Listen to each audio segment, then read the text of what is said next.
सबसे पहले जैसे मैंने बताया सुपर स्पोर्ट, जैसे कि आप जानते ही हो विशाल कि ये हैं ट्रैक ओरिएंटेड बाइक्स। राइट। तो हर मेजर कंपनी यानी जापानीज बिग फोर ले लीजिए, यूरोपियन कंपनीज ले लीजिए जो कि सुपर स्पोर्ट बनाती है, उनकी एक लीडिंग लीटर सेक्शन बाइक होती है। लीटर सेक्शन यानी 1000 सीसी बाइक होती है बाइक्स जो कि ट्रैक ओरिएंटेड होती है कम्प्लीटली। हाँ। जैसे कि आप जानते हैं, आपने खुद ने ZX10R चलाई है, हाँ। S1000RR, Ducati Right. Panigale V4, Suzuki की गिक्सर जो आती है। तो these are all their main 1000 CC bike जिनको अपन सुपर स्पोर्ट बोलते हैं। These are all track oriented bike, these are very high performance bike जो कि like completely loaded with performance parts होती हैं। तो आप जनरली इनमें देख लेंगे कि इस परफॉर्मेंस पार्ट्स जैसे कि आपकी Z900 लेंगे आप, उसके अंदर आपके शॉकर्स हुए, ब्रेक्स हुए, कंट्रोल मोड्स हुए, those are really really really high and.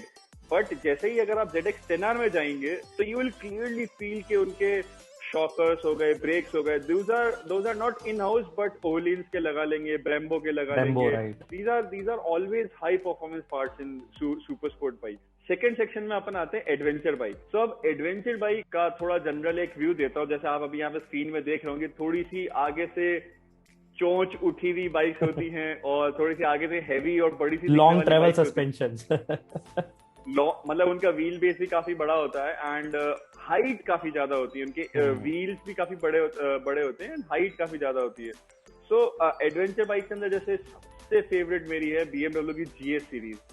GS series के अंदर भी 1200 एंड 1250 लाइक, क्योंकि वो शाफ्ट ड्रिवन है नॉट चेन ड्रिवन है। So these are shaft driven adventure bike. मेरे को लगता है कि काफी सही है, क्योंकि एडवेंचर ट्रैवल के अंदर तुम कई बार कीचड़ में फंस जाते हो और मतलब कई बार तुम्हें ऐसा लगता है कि बहुत ज्यादा रेत का तुम्हें सामना करना पड़ रहा है। तो आई गेस उस मोमेंट के अंदर तुम्हें लगता है कि काश मेरी बाइक शाफ्ट ड्रिवन होती।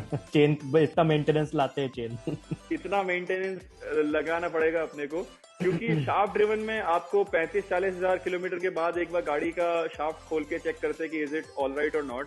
और हाँ मतलब not as good in power delivery as chain, क्योंकि जो इनकी एफिशिएंसी होती है शाफ्ट ड्रिवन की अराउंड 30 to 40% रिड्यूस होती है चेन ड्राइव से। But on the other hand you need more stability and security on a adventure bike than the performance. You definitely need performance, but वो बाकी factors पे तुम मतलब compromise नहीं कर सकते हैं। और BMW GS सीरीज के बाद अपन ट्रायम्फ की टाइगर सीरीज देख लीजिए, कावासाकी की वर्सेस सीरीज देख लीजिए, Africa twin most famous, Africa twin and Ducati की मल्टी स्ट्राडा सीरीज। तो ये मतलब one of the top adventure bikes मैंने आपको बता दी है, जो कि अपन सारी स्क्रीन पे लगा देंगे, फोटोज दिखा देंगे। The third category which we want to get into are cruiser. तो एक जनरल स्टेटमेंट देता हूँ यहाँ पे, cruiser war has been won by American. जो अमेरिकन हैं उन्होंने दुनिया की सबसे अच्छी क्रूजर्स बना रखी है, लाइक दिखने में, चलने में, एंड अमेरिका की जनता को थोड़ा बहुत काउबॉय नेचर जो अपन बोल रहे हैं, काउबॉय नेचर और लॉन्ग ड्राइव पे जो क्रूजर्स का फंडा है वो अमेरिका में ज्यादा सूटेड है। इसीलिए वहां पे हार्ली डेविडसन और इंडियन बहुत ज्यादा चलती है और बहुत ज्यादा फेमस भी हैं वो। Indian Harley Davidson and Indian has clearly won the cruiser war.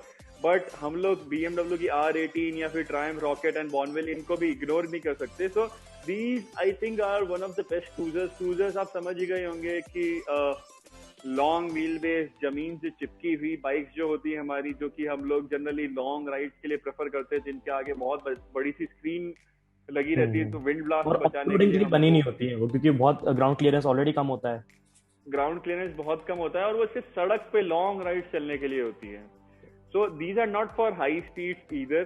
तो इन पे ज्यादा अपन स्टंट करने का और इस टाइप का सोचते नहीं। जितना भी हमने वीडियोस देखा है स्टंट करते हुए, लोग बहुत गिरे हैं क्रूजर्स पे, because they are actually really heavy and these are torque focused bikes. इसलिए हार्ले डेविडसन अपना कभी भी हॉर्स पावर फिगर नहीं बताता, हमेशा टॉर्क ही बताता है जब भी कोई बाइक हमेशा लॉन्च हुई है। टॉर्क फिगर्स बताते हैं, क्योंकि cruisers are always torque favouring bikes, क्योंकि they are already heavy and they are meant for carrying much more than the bike weight, right? They are also comfortable and cruisers के साथ यही दिक्कत है, the more better cruiser you go, you will have to go on a very high end, like अच्छी cruisers खरीदने के लिए आपको बहुत ज्यादा पैसे ढीले करने पड़ते हैं। एटलीस्ट इंडिया में तो, क्योंकि बहुत ज्यादा ड्यूटीज भी इंडिया में तो exactly. And coming to the final pure touring section. तो टूरिंग इज समवॉट, जैसे कि अपन ने पहले डिस्कस किया कि टूरिंग को एडवेंचर के साथ या क्रूजर के साथ भी हमेशा मिक्स किया जाता है, बट ऐसा होता नहीं है, क्योंकि touring is something totally different. अब आप समझ लीजिए जैसे ये मेरा सोफा है, मैं इस पे बैठा हूँ, so imagine you get a sofa on a bike, you get a speaker system and you have your beer holders or your drink holders and you have music playing in and you have a big screen in front of you. You'll not feel any of the air blast or anything. And the pillion seat also has a sofa, so the person sitting at the back can completely enjoy riding on a bike, and it's like the supreme and the ultimate comfort you can get on a two-wheeler.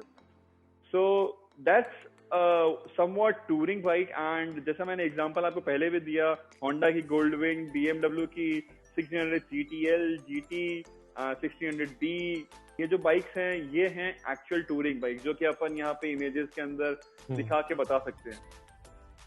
Final section, I guess India के अंदर इतना चलन में नहीं है, motocross जो अपन बोलते हैं, यानी कि जो डर्ट बाइक्स बोलते हैं. तो डर्ट बाइक्स एक्चुअली में completely sport oriented and completely track based bikes होती है, and these are not road legal bikes. You cannot get a dirt bike on a road because you won't have the headlight, you won't have the speedometer, you'll have nothing.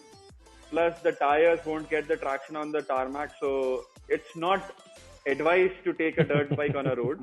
And motocross के अंदर generally जो companies आती है, जैसे कि Yamaha की YZ series हो गई, Kawasaki KL and KLX series हो गई, Suzuki की RM series हो गई, these are the major players in motocross bikes in India, जो भी dirt bikes में भी होते हैं. So this is like this segment is totally oriented towards sports, और जिनको एक्चुअली में ट्रैक पे बहुत सीखना है या फिर टोटली आपको मोटोक्रॉस या फिर डर्ट बाइक के ही अंदर जाना है. वैसे इन स्पोर्ट्स का थोड़ा सा इंडिया में आ गया है ट्रेंड. अभी रिसेंटली में काफी लोगों की स्टोरीज देख रहा हूँ, लोग काफी परचेस कर रहे हैं कावासाकी की 150, 250 एंड इम्पल्स लेके ही मॉडिफाई करा दे रहे हैं लोग. Exactly. So Impulse and Xpulse जो इंडिया में अभी लॉन्च हुई है हीरो की, I guess, so these are the closest thing which we can get to a motocross bike. Yes, we need some modifications in that, like we need to change, I guess, a little bit of suspensions and the throttle response, we need to change a little bit of that. Baki, I guess, yeah, we are developing in that sector. Yes. So yeah, so finally coming to now somewhat crossover section, जैसे कि sports tourer, as मैंने बताया कि Indians को हर चीज हर bike में चाहिए, यानी कि they need a sporty bike but they want to travel on a longer distance on the bike. So sports tourer आती है. नाउ स्पोर्ट्स टूरर, इसकी क्या क्वालिटीज होती है? So first you will get a pillion seat and comfortable rider seat. So seating position के अंदर तुम्हें बहुत कंफर्ट मिलती है. It will be a semi-sporty position, and you can also get luggage support system. The engine will be much more smoother. It will not be that much aggressive. मतलब इतना ज़्यादा aggressive engine नहीं होगा, बहुत आराम से smoothly चलने वाला engine होगा, और आपको थोड़ा wind protection ज़्यादा मिलेगा. Now wind protection आप कह रहे हो, sporty looks तो मिलेंगे. बिल्कुल. अब विंड प्रोटेक्शन जैसे अपन बोल रहे हैं, तो अगर हम एक स्पोर्ट बाइक को देखें, यानी कि सुपर स्पोर्ट को, जितना ज्यादा हम wind protection for the rider बनाएंगे, उतना ज्यादा ड्रैग ऑन द बाइक बढ़ता जाएगा. ड्रैग यानी एयर ड्रैग. आप समझ लीजिए कि ये मेरी बाइक है इस टाइप की, और ये जो है ये एयर ड्रैग है. नाउ व्हाट इट डज, ये क्या करता है कि आपको धक्का देता है बाइक को इस डायरेक्शन में, सामने की डायरेक्शन में, तो गाड़ी नीचे भी दबती है और पीछे भी जाती है. अब आप जितना ज्यादा विंड प्रोटेक्शन बढ़ाते जाएंगे, उतना ज्यादा ये ड्रैग आपको पीछे धकेलेगा, नीचे धकेलने की वजह. तो आप देखेंगे कि MotoGP बाइक में, इवन वर्ल्ड एसबीके में और डुकाटी और इन्होंने अभी विंगलेट्स काफी इंट्रोड्यूस किए हैं. Right. This works on the same principle. वो ड्रैग बढ़ाएंगे but that is on the front end of the bike, तो उस ड्रैग से व्हीली रिडक्शन और मोर स्टेबिलिटी मिलती है उनको, क्योंकि that drag increases the downforce. क्योंकि आपका जो सामने से रेजिस्टेंस आ रहा है, that works in this perpendicular direction, और वो आपकी गाड़ी को नीचे दबाता है. बट तुम जितना ज्यादा ड्रैग बढ़ा दोगे, उतना ज्यादा वो पीछे धकेलेगा इंस्टेड ऑफ नीचे दबाने के.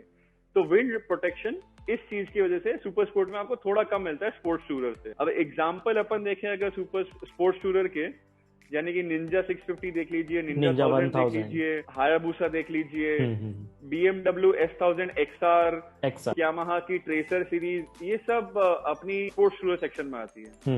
Now coming on to the next section, अपना आता है नेकेड बाइक और the standard bike section. Right, actually India में नेकेड बाइक्स के लोग बहुत ज्यादा फैन है, मैं भी हूँ एक। यस यस यस यस, इसीलिए इसे विशाल का फेवरेट टॉपिक था कि आप कब नेकेड बाइक के बारे में बात करोगे। So naked bike is almost like a sports tourer, except it doesn't have a fairing. It is much light, much nimble, and much easier to control. Hence, इनके lean angles थोड़े ज्यादा अच्छे होते हैं। You will feel much more comfortable leaning the bike. जो India में cornering के feel लेना चाहते हैं, वो naked bike पे definitely जा सकते हैं। इसमें और minimal wind protection होता है, यानी कि आप higher end of speed पे जाएंगे तो आपको थोड़ा लगेगा कि फेयर्ड बाइक जैसे कि सेम Z1000 ले लीजिए, Ninja 1000 ले लीजिए, सेम इंजन सेम कॉन्फ़िगरेशन है, but Ninja 1000 will be able to achieve much higher speed because it is more aerodynamic and the rider is much more protected from the air blast. But Z1000 अगर आप देखेंगे, it is having less wind protection, यानी कि wind blast जो आएगा आपका, उससे आपको प्रोटेक्शन थोड़ा कम मिलेगा।